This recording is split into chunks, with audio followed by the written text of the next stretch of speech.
Hi, my name is Anthony Kemmer, and my background presentation is on the refugee policies. The last thing I remember of Syria before we left was when my mother was taking me from our place to our grandparents.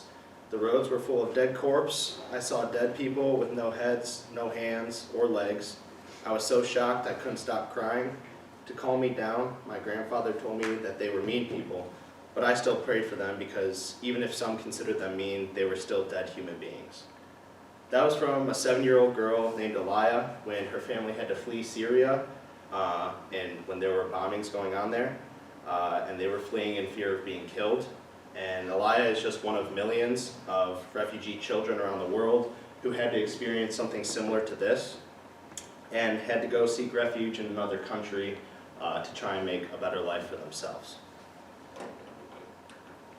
So what is a refugee? So a refugee from the American Immigration Council is someone under U.S. law who is a person that is unable or unwilling to return to his or home country because of a well-founded fear of persecution due to race, membership in a particular social group, political opinion, religion, or national origin.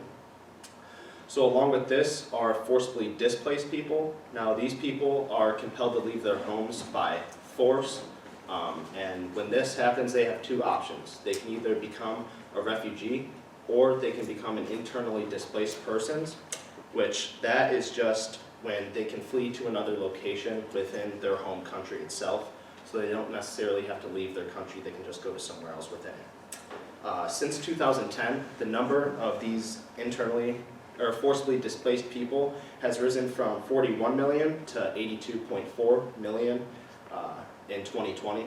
So as you can see, that almost doubled in a 10-year period. So that's just showing that there is a huge issue right now that we're dealing with, that it just keeps progressing. So also from this American Immigration Council, they separate the U.S. refugees resettlement process. It's split into 3 categories. So this is priorities 1, 2, and 3, and it just kind of splits these refugees into these priorities as to like who's the number 1 priority and then so on. So this number 1 priority are individuals with compelling protection needs. These are the ones that are fleeing their countries in fear of being persecuted and they have nowhere else to go. The priority 2 are kind of special concern people, which are like the high-risk refugees. A lot of them are from the former like Soviet Union, Burma, and Iraq. And then the priority 3 is the relatives of the refugees who have already settled in the United States. A lot of times it's the father or mother who settle in the United States, and then they have to try and get their children in since they've already established like themselves in the United States.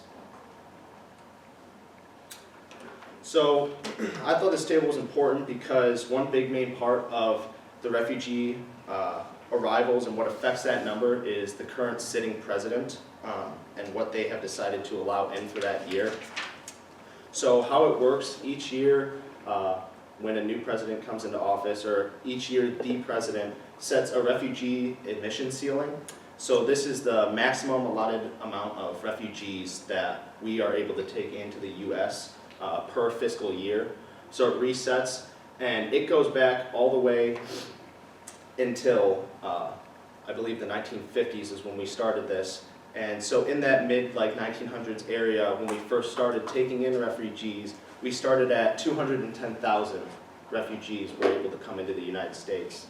Now looking at this table, you can see it's gone down a lot from then. 2009, 80,000, and not always do we reach that ceiling level. There is no requirement, like we don't have to get to that level, but that's just kind of a cap.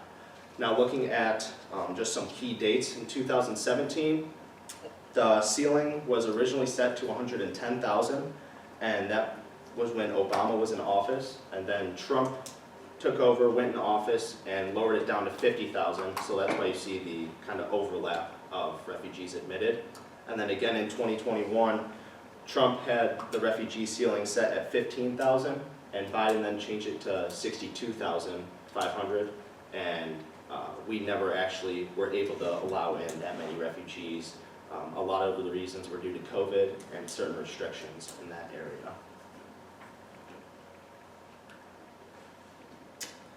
So I found that religion can play a big role in where refugees are coming from, and it can kind of show trends of what religions are at risk. So I really like this table because it shows kind of over the years what religions people are coming from, and it kind of shows the amount of refugees from each of those religions. Kind of a trend I saw where the Christians seem to kind of be becoming more affected in the past few years itself. And this can also correlate to events that are happening around the world and if certain religions are necessarily being targeted or not. So this table would help show that.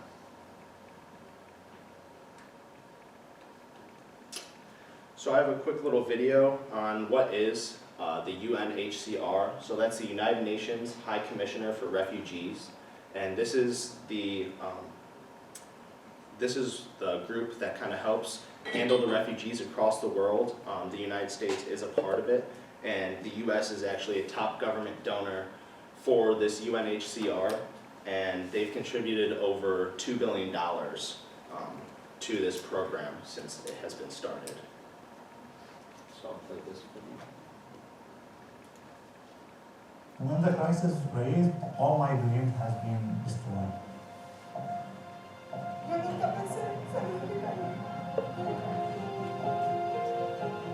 Hiyo yote kutuogopesha sana. Tunataka vitu vikimbie mkono wazi.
So that kind of just gives a rundown of what the UNHCR is really all about and what they do. They go around the country and they're helping refugees find new homes and really just kind of help them out because they were left with nothing. So one key issue that people point out with like the U.S. refugees policies is that it really just takes a long time for these refugees to actually get into the U.S. itself. As stated on this diagram, it's about 12 to 18 months after they start that process to the date that they are actually able to come into the United States. So I just wanted to kind of run through these steps just to kind of show you that it's a really long process and it can kind of be hard for a lot of these people to follow through on this entire process through those 12 to 18 months. So they start off with an agency referral. This could be from what we just saw, like the UNHCR, and it's just the initial contact with the refugees.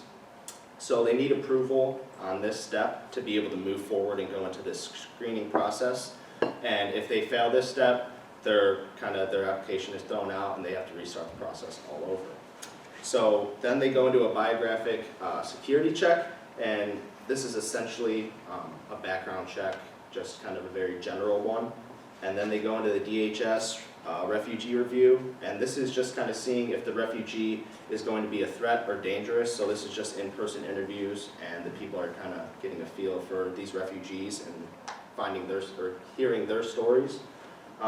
Then they go into a biometric security check, and this is a more in-depth like security background check, fingerprints, just making sure that they're not fugitives or wanted in any other countries or criminals like that. And then they go into an orientation and medical screening if they pass that step. And this is where they're provided with just some basic American classes on like our culture and different customs that we have here, because they're coming from different countries. So a lot of stuff we do is going to be very different than what they are used to. Along with this, they're sent for a health checkup, and this is just checking for different diseases and stuff that are more common in other countries that we have vaccines for and that we can help cure and get them fixed for that. And then after all that, if they make it through all of those processes, and if they fail at any one of those steps, like I said, they're sent back. So after all that, they can eventually travel to the US, and then they arrive in the US and are placed somewhere in one of the resettlement programs for refugees that we have here. So wrapping it up, the refugee policies with arrivals, they change with the president. A lot of it depends on the president's views and what he feels fit for the situation. With Biden as president, this is on like his priority list, and he likes focusing on it. So he's already shown it by increasing the refugee admission ceilings as shown in the prior table. And until Biden is in office, he will most likely increase that each year. Then it's a very long process for these refugees to be able to come into the U.S. It's not ideal for the refugee situations because a lot of them need help right now. They can't wait 12 to 18 months to be able to escape whatever they're coming from. And from that, a lot of refugees are kind of like just sitting there waiting to get into the U.S. because of that kind of layover of how long it takes.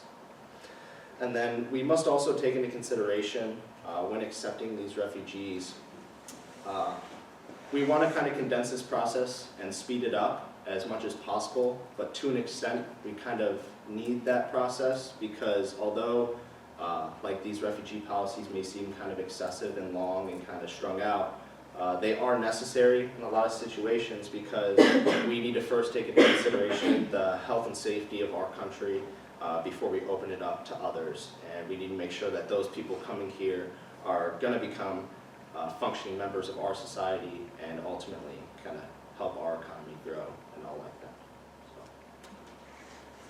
So, here are my references, and that is all I have.